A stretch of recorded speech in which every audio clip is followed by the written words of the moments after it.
Hello everyone. Today I discuss the three uncommonly Filipino words I've chosen to share with you. These are Anluwagi, Kalupi, and Durungawan.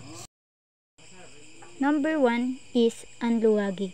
Anluwagi refers to a carpenter or a skilled woodworker, or in Tagalog, ang anluwagi, ito raw po ay ang gumagawa ng mga muebles.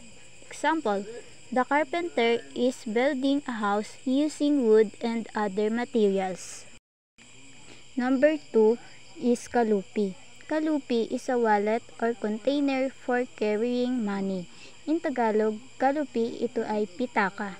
Example, I lost my wallet and the bag. And last is Durungawan. Durungawan is a window, typically an opening in a wall for light and air. Sa madaling salita, ang durungawan, ito po ay bintana.